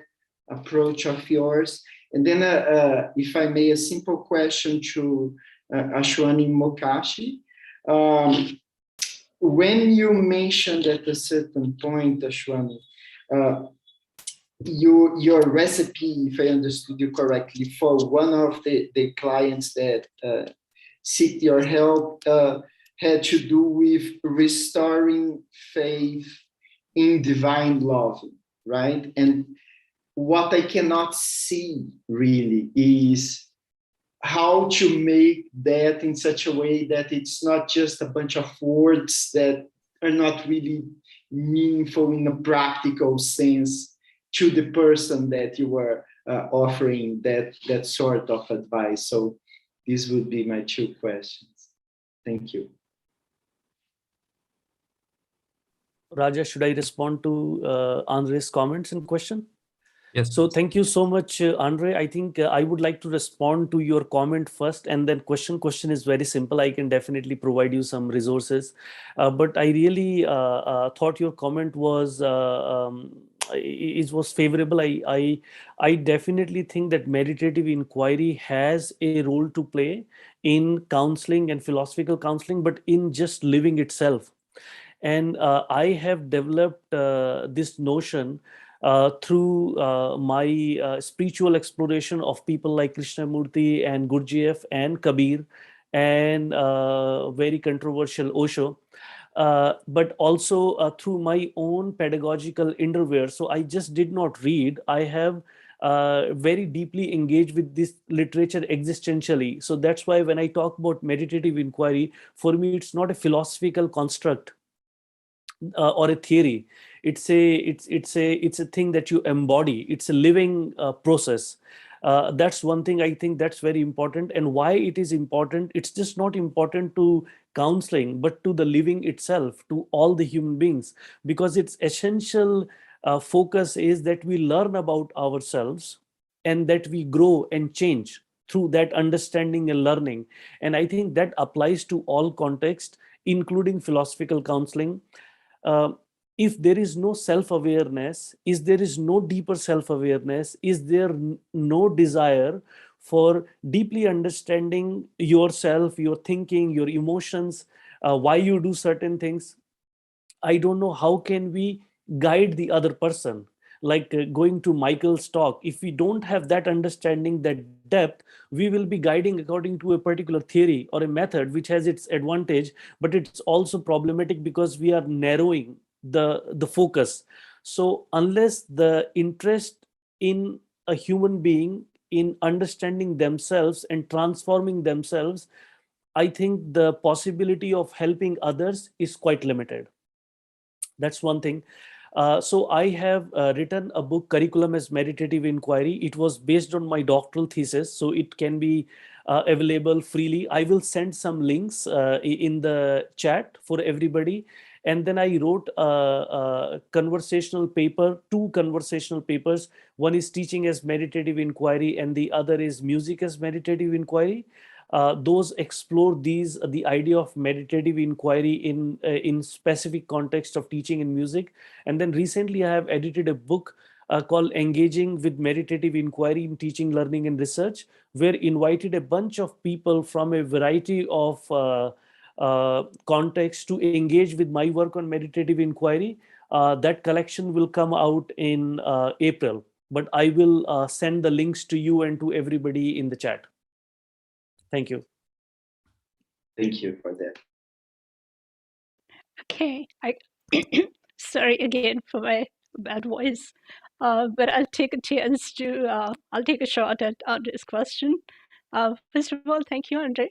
And as I mentioned earlier, that I meet a lot of people who are sort of like, very suspicious about the word spirituality or about the practice, or, when people talk about divine love and stuff. And most of academic philosophy consists, it's kind of based on the fact that you only believe in the rational things, and you only believe what is, absolutely evidential.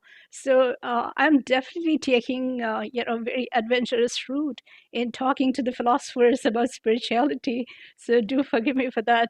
But let me give you two examples. Like, one example is what I talked about is like, sort of trying to help a client who is, first of all, herself very spiritually oriented.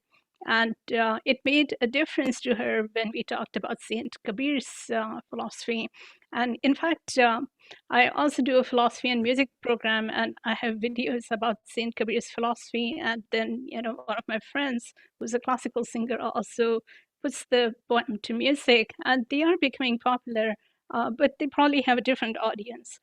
So when I was talking to this client, she herself was spiritually oriented, and she was able to relate to that.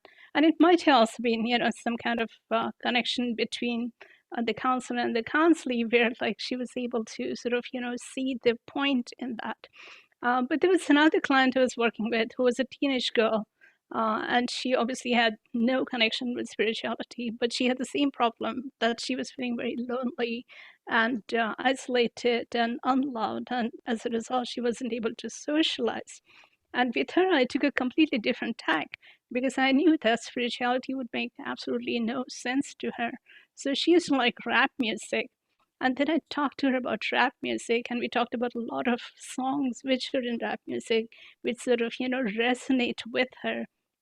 And through that, I was able to get the same effect that I was able to with my other friend. So it really depends on like, who your clients are, what they like, and what will, persuade them to think differently about life. So I hope that answers your question. That's great. Thank you. Thank you very much. Thank you. Thanks a lot. As the chair of the last session, I have the luxury of being able to run over a bit, but I would still like the last two questions to the participants to try and keep it concise. Charuta is next. Yes. I hope I'm audible. Yeah, okay. So thank you so much. It was really a pleasure to listen to these wonderful talks. So I have two quick questions. One is for Dr. Michael. If we are considering that the writings of the philosophers cannot be, used as prescriptions, and the philosopher has to be, more wiser through his scrutiny into his life ideas, then what would be your take on the opinion that some counselors say that it's a joint effort of a philosopher or the counselor and the counselee? So I guess someone questioned earlier, and I got the answer partially, but still I would love to listen to you. That do you think that it's a joint effort, or it's a two-way process? Yes. Oh, sorry. Is there more? No, please. Yes. Okay. Certainly, I think it is. I mean, as I mentioned, and others have said too, on some views, if it's not a technique-based approach to philosophical praxis, it presupposes, in some sense, some kind of wisdom on the part of the philosopher. And of course, we can't give degrees in wisdom or anything like that. It's hard to, but the model is not like Socrates says to Alcibiades, just sit here below me and I'll pour my wisdom into you. It can't be like that. It has to arise in the conversation. And like Socrates, sometimes you get the impression that philosophy only happens between people rather than inside people. So the wisdom of the philosopher is used in the session in responsiveness, in terms of the responsiveness to the other. That's why the techniques or particular theories, they're going to limit your options for the appropriate kinds of responses. But to be sort of free, to play, to joke, to say things that aren't necessarily correct, but you're sort of leading questions in some way, like jokes are not necessarily correct, but they can push people in certain ways. So it definitely has to start with the visitor, and it has to kind of continue with the visitor. There's a provocation, a continual provocation, but then but you have to also let the effects of the provocation spell out and respond to those. So definitely it's an interactive thing. Okay, so can I just proceed with my next question? It's really quick one, I won't take much time. Thank you so much, Dr. Michael. And Dr. Ashwini and Dr. Kumar. First of all, it's really, I'm really happy to see you, Dr. Ashwini, here. So I would like to ask you, we often say that a client or the counselee comes upon his own and is not forced by anybody to get a philosophical kind of counseling. But when we are talking about meditative inquiry, or when we are talking about the meditative perspective of counseling, how challenging is it to deal with or to engage children from this perspective? Because I know family where one of the two children is like hyperactive and not clinically, but and it is continuously doing this and that, is continuously running, continuously playing without getting tired, like an energy ball. So his grandparents are very desperate to make him sit at a place, and in India how we lit a diya in front of the god and chant something, some shloka or mantras, but he's hardly into that. So that may or may not need a counselor for the help. But if this is the case, then is it challenging to engage children through this meditative perspective? Because Dr. Kumar, you were talking about meditation like not something which can be only done by sitting at a place, emptying your mind, emptying your thoughts. It included music for you, singing, and also getting close with nature. So, and also tomorrow I'll be presenting the same idea through, we can make use of the narratives or life events of certain thinkers and some mystics. So, like to make the phenomenon more digestible to grasp for ordinary and non-thinker people. So, what do you think? How beneficial is it for children? To bring in the idea of mysticism, spirituality, and please. Well, I think in my understanding, children are quite mystical and meditative naturally. Like I used to give an example of one of my nieces who would have just a thread, and then she would a very young child, and she would just play with that thread for hours. So for them, the idea of they don't have separation from life. They are very merged with life, right? So, but what we do, I don't know whether you have watched a video by Sir Ken Robinson, School Skill Creativity, of how we take out this creative and meditative quality of the children by forcing them through the education. Because education, what we call formal education, has nothing to do with the development of intelligence or creativity or meditativeness. It's quite opposite, actually. It's just development in one particular direction, cognition. So that's one thing that kids already have, meditative mystical qualities and relationship with the life, the way they touch the leaves, the way they look at the animals, even the way they hold your hand. They already have that connectivity with the life. So we take it away. That's one thing. The expectation of the grandparents that the child should do the chanting and all that, I think to me, it's a kind of an imposition. We can only create an atmosphere and then see if the kids is attracted to that and wants to do that. There can be slight pressure once in a while, but if you pressure children too much, they become against of that thing. That's another point.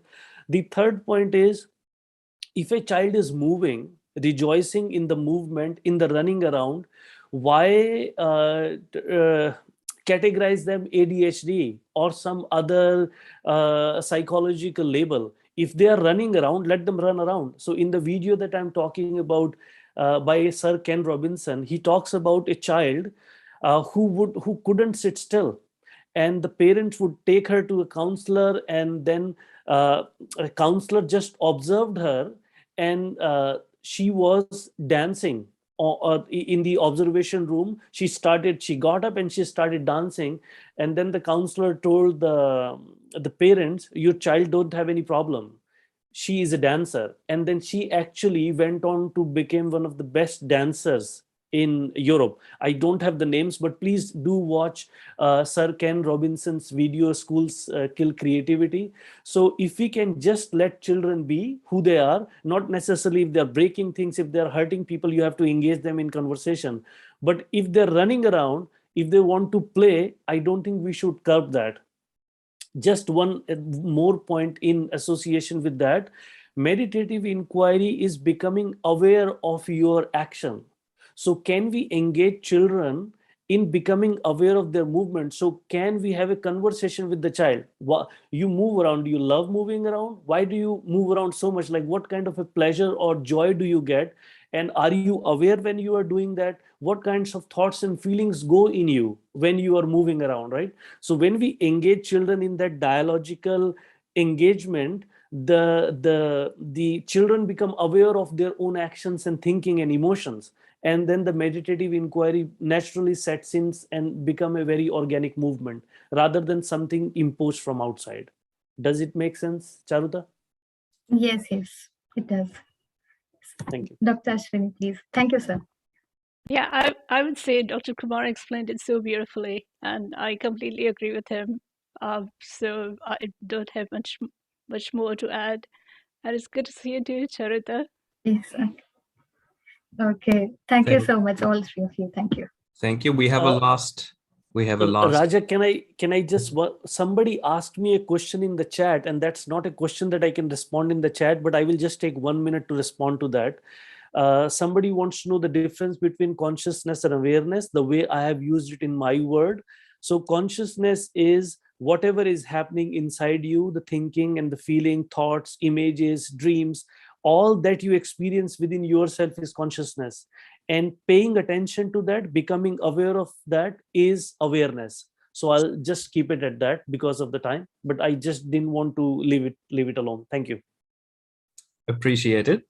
Harish Nayale has the last question. And again, my request, keep it concise. Thank you. Yes, thank you, Dr. Raja Rosenhagen. I am really overwhelmed by listening all the speakers. And I have one comment and one question addressing to Dr. Ashwini Mokashi. Comment is like, I'm really glad to listen to your presentation, and because you tried to bring Saint Tukaram's philosophy and R.D. Ranade's philosophy into the discussion. Yesterday only I said saints like Tukaram has commented on various problems of common man's of life, life of common man. So thank you for that.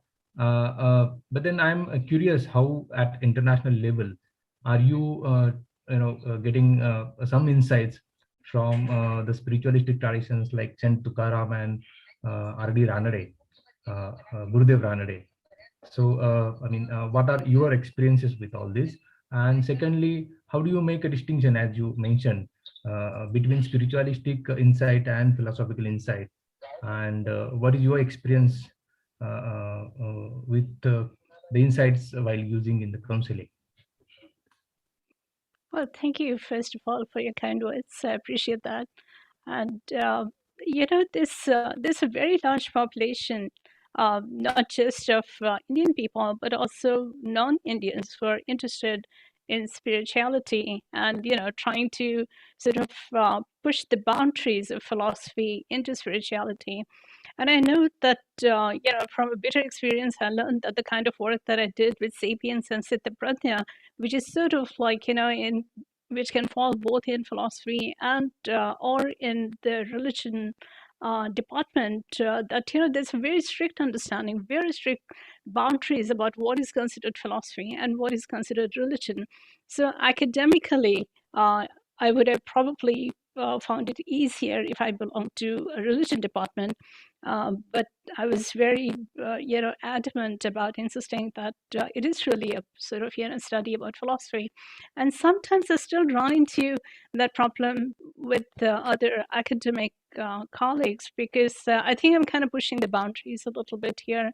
And what I'm trying to do is tease out philosophy from the saints' literature, because I think that they had a mass appeal, and we need to understand the reasoning and the logic behind their thinking.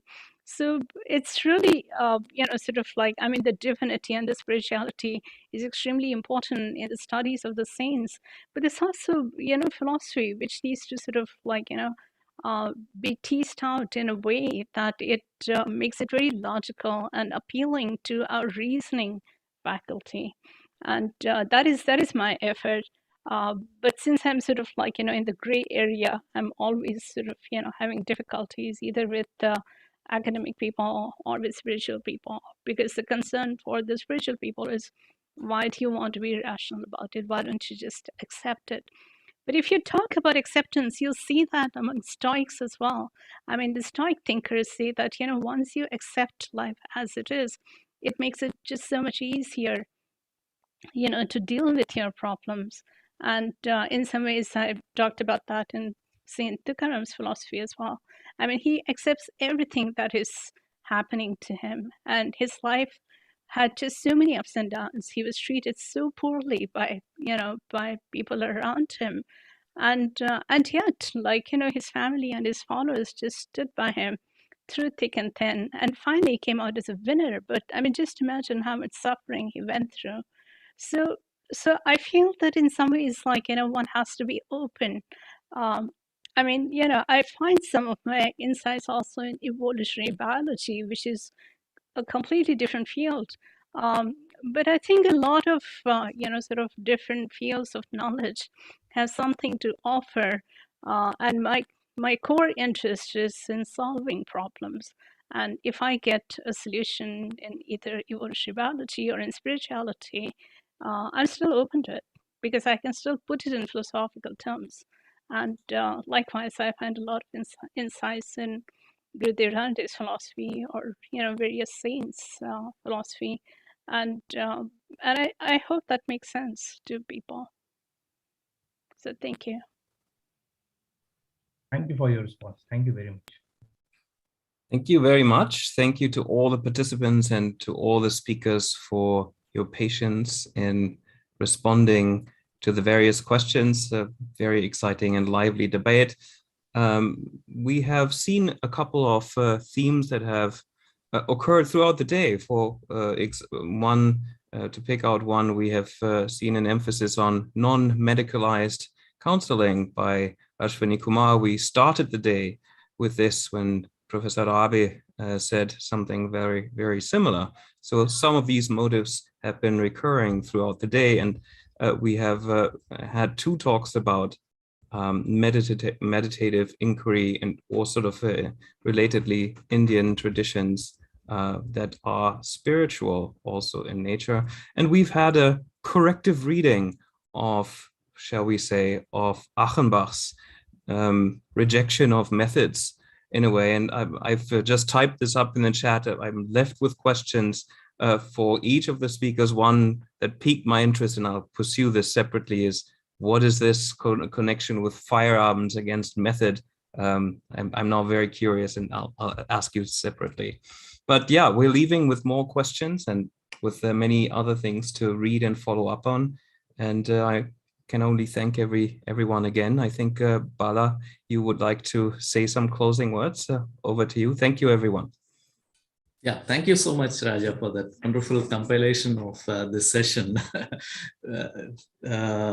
Ashwini's beginning with meditative inquiry. In fact, Ashwini, when you're Ashwani Kumar, sorry, yeah, I should specify that. So when you were presenting, probably I thought you were talking about Buddhist mindfulness theory. But then you said you're not really talking about that, and you're talking about Jiddu Krishnamurti. So I was I urge you to look at these resemblances between these two, which would be very beneficial, especially when you're talking about meditative inquiry. You mentioned questioning as a part of meditative inquiry. No, that really intrigued me, because meditative inquiry is into one's own self, and getting into one's own self, here inquiry is a kind of search. So within the search, can you have questions and also a dialogue? That's what you're proposing, and it's really interesting to me to understand more. And listening to Ashwini Mokashi is always wonderful, addressing it from the epistemological and pedagogical levels, and trying to understand philosophical counseling. And especially the point that she was mentioning about this philosophical contemplation, and trying to relate it to looking at the lives of the saints and try to get insights for philosophical counseling. And this is where the Indian tradition has rich resources that way, as when we talk about this saint tradition, wisdom tradition, we have Viveka, Vairagya, Sadhana Chatushtaya, that Indian tradition talks about, where Viveka is discriminatory knowledge. The very first thing that is required for anybody who is seeking, who is trying to know something, is the discriminatory kind of knowledge, what is to be accepted and what is not to be accepted, and how do one get to that. That's a very interesting area to get into. Michael, it's wonderful. We have been waiting to listen to you since we received your mails, and good that you're here. Initially, we were disappointed that you couldn't join, but finally you could make it and join us. That's wonderful. As I understand, at least for the sake of other friends, like when Achenbach is talking about no method, beyond method that he advocates, no method could be two kinds. One is no method at all, absolutely. The other one is no universal method. Okay, which means no one method which can be used universally on everything. That I thought probably that's what Achenbach is hinting at. It's like it's what method that is involved in philosophical counseling is more eclectic and heuristic than something that is universal, that is prescribed for all universal cases. All cases universally. This is where I also understand it to be that there is no primacy of the method over the participant. That's what Michael has brought out very clearly. There is no primacy of the method over the participant, over the counselor, over the act of philosophical counseling itself. So this whole process, this totality itself automatically co-creates the method. So method is an integral part of all these things, but it doesn't have any primacy of its own self. That's what Achenbach is actually, that's my understanding, and it has come out well in the presentation of Michael as well. And another important point with regard to the method is, it is not that one method is good or bad, right or wrong. It is more of understanding the limitations of the method. It is true that every method is useful in one way or the other, and also has its own very specific limitations of itself. So the practitioner has to understand the limitations more than knowing its benefits. Unless he understands the limitations, he would be probably using it in a wrong way. So that's what probably I thought Achenbach is also trying to hint at. Michael, you can correct me if I'm wrong. But I really enjoyed all these three presentations, and thanks to Raja for conducting it so well. Thanks to Michael and Ashwini Mokashi and Ashwani Kumar for joining us today. Thank you. Over to you, Mathalika. Yes, sir. I would also like to thank Professor Raja again for chairing this session and all the speakers. Thank you everyone for joining us today. With this, we conclude the day 2 of the International Conference on Philosophical Counselling, and tomorrow at 10 a.m. we proceed for the last day. Thank you so much everyone for your enthusiastic participation, and we expect the same tomorrow as well. So thank you everyone. Have a good day.